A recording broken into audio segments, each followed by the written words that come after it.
কুষ্টিয়ার পোড়াদহে এবার ছাত্রী ধর্ষণের অভিযোগ উঠেছে মাদ্রাসার সুপারের বিরুদ্ধে। ঘটনার প্রতিবাদে বিক্ষুব্ধ এলাকাবাসী মাদ্রাসা ঘেরাও ও ভাঙচুর করে।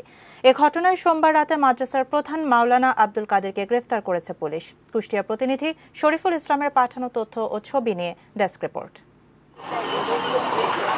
কোনোভাবেই যেন থামানো যাচ্ছে না ধর্ষক নামক দানবদের। এদের হাত থেকে নিস্তার পাচ্ছে না শিশু থেকে শুরু করে বৃদ্ধারাও।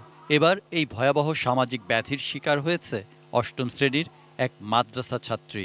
আর অভিযোগের তীর মিরপুরের পোড়াদহ ইউনিয়নের সিরাজুল উলুম মরিয়ম নেসা মাদ্রাসা সুপার মাওলানা আব্দুল কাদেরের দিকে। এলাকাবাসীর অভিযোগ, বেশ কিছুদিন ধরেই ওই ছাত্রীর ওপর পাশবিক নির্যাতন চালিয়ে আসছিলেন মাওলানা আব্দুল কাদের। সোমবার ঘটনাটি ওই ছাত্রী তার এক সহপাঠীকে জানায়। পরে এ খবর এলাকায় ছড়িয়ে পড়লে ক্ষোভে ফেটে পড়েন এলাকাবাসী।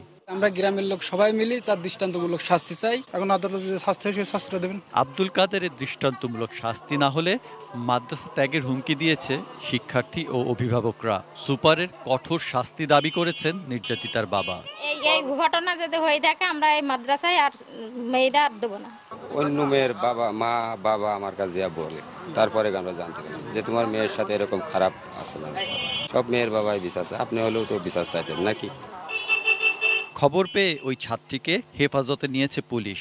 উত্তেজনা ছড়িয়ে পড়লে গা ঢাকা দিলেও সোমবার রাতেই অভিযুক্ত মাদ্রাসা সুপার আব্দুল কাদেরকে গ্রেপ্তার করা হয়েছে। পুরো বিষয়টা আমরা তদন্ত করে দেখছি এবং তদন্তের আমাদের কিছু অগ্রগতি আছে এবং এই তদন্তে যারই নাম আসবে কেউ ছাড় পাবে না, এটুকু আমি দৃঢ় চিত্তে বলতে পারি। Saikat Dasgupta, desk report, ATN news.